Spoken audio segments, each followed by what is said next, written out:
National highway 33 Patna को रांची से जोड़ता है। रांची से तकरीबन 25 किलोमीटर दूर बसा एक गांव है सिकदरी। इसी गांव में फूलन रहता था। उसके परिवार में पत्नी छमिया के अलावा 3 बच्चे थे। बड़ा लड़का पूरन और उसके बाद 2 बेटियां रीमा और सीमा। फूलन के कुछ खेत थे। खेतों से तो परिवार का गुजारा मुश्किल था, इसलिए वो कुछ पैसा मजदूरी से कमा लेता था। कुछ कमाई उसकी पत्नी छमिया की भी थी। वह भी कभी दूसरों के खेतों में मजदूरी करती, तो कभी अमीर लोगों के यहाँ बर्तन मांजने का काम करती थी।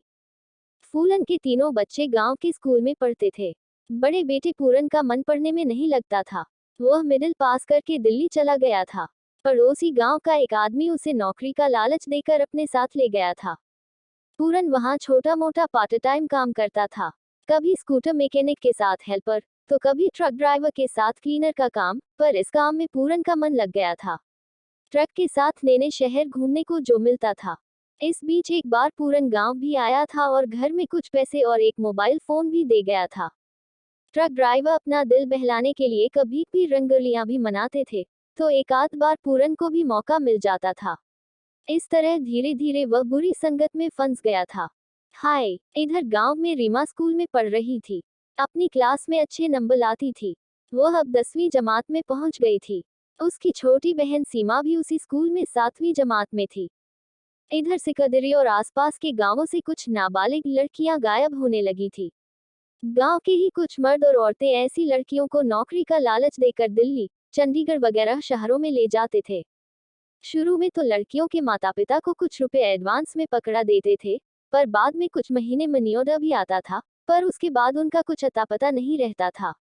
इधर शहर लाकर इन लड़कियों से बहुत कम पैसे में घर की नौकरानी बनाकर उनका शोषण होता था। उनको ठीक से खाना पीना, कपड़े लत्ते भी नहीं मिलते थे। कुछ लड़कियों को जबरन देह धंधे में भेज दिया जाता था। इन लोगों का एक बड़ा रैकेट था।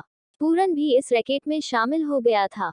एक दिन अचानक गांव से एक लड़की गायब हो गई, पर इस बार उसके माता पिता को कोई रकम नहीं मिली और न ही किसी ने कहा कि उसे नौकरी के लिए शहर ले जाया गया है। इस घटना के कुछ दिन बाद पूरन के पिता फूलन को फोन आया कि गायब हुई वह लड़की दिल्ली में देखी गई है। 2 दिन बाद फूलन को फिर फोन आया।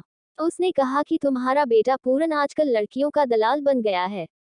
उसे इस धंधे से जल्दी ही निकलो, नहीं तो बड़ी मुसीबत में फंसेगा। यह सुनकर फूलन का सारा परिवार सकते में आ गया था। बड़ी बेटी रीमा ने सोचा कि इस उम्र में पिताजी से कुछ नहीं हो सकता, उसे खुद ही कुछ उपाय सोचना होगा। रीमा ने अपने माता पिता को समझाया कि वह दिल्ली जाकर भाई को वापस लाने की पूरी कोशिश करेगी। चंद दिनों के अंदर रीमा रांची से ट्रेन पकड़कर दिल्ली पहुंच गई थी। वह वहां अपने इलाके के एक नेता से मिली और सारी बात बताई। नेताजी को पूरन की जानकारी उनके ड्राइवर ने दे रखी थी। वह ड्राइवर एक दिन नेताजी के किसी दोस्त को होटल छोड़ने गया था, तो वहां पूरन को किसी लड़की के साथ देखा था। ड्राइवर भी पड़ोस के गांव से था, इसलिए वह पूरन को जानता था। ड्राइवर ने रीमा से कहा, मैंने ही तुम्हारे घर पर फोन किया था। तुम घबराओ नहीं, तुम्हारा भाई जल्दी ही मिल जाएगा। मैं कुछ होटलों और ऐसी जगहों को जानता हूँ जहाँ इस तरह के लोग मिलते हैं। मैं जैसा कहता हूँ वैसा करो। रीमा बोली, ठीक है, मैं वैसा ही करूंगी, पर मुझे करना क्या होगा वह मैं समय आने पर बता दूंगा। तुम साहब को बोलो कि यहाँ का एक एसपी भी हमारे गांव का है। जरूरत पड़ने पर वह तुम्हारी मदद करे। वैसे मैं पूरी कोशिश करूंगा कि पुलिस की नजर में आने के पहले ही तुम अपने भाई को इस गंदे धंधे से निकाल कर अपने गांव चली जाओ। इधर ड्राइवर ने भी काफी मशक्कत के बाद पूरन का ठिकाना ढूंढ लिया था। वह पूरन से बोला, एक नई मिली लड़की आई है, लगता है वह तुम्हारे काम आएगी। पूरन ने कहा, तुम मुझे उस लड़की से मिलाओ। ड्राइवर ने शाम को पूरन को एक जगह मिलने को कहा। इधर ड्राइवर रीमा को बुर्का पहनाकर शाम को उसी जगह ले गया। चूंकि रीमा बुर्के में थी, इसलिए पूरन उसे पहचान न सका था। ड्राइवर वहां से हटकर दूर से ही सारा नजारा देख रहा था। पूरन ने रीमा से पूछा, तो तुम मुस्लिम हो? हाँ। तो क्या मैं तुम्हारे काम की नहीं? रीमा ने पूछा। नहीं, ऐसी कोई बात नहीं है। मेरे काम में कोई जात पात धर्म नहीं पूछता, पर तुम अपना चेहरा तो दिखाओ, इससे मुझे तुम्हारी उम्र और खूबसूरती का भी अंदाजा लग जाएगा। ठीक है, लो देखो, कहकर रीमा ने चेहरे से नकाब हटाया। उसे देखते ही पूरन के होश उड़ गए। रीमा ने भाई पूरन से कहा, तुम्हें शर्म नहीं आती, लड़कियों की दलाली करते हो? वे भी तो किसी की बहन होगी। रीमा ने कहा, तुम्हें पता है कि अगले हफ्ते सरहुल का त्योहार है।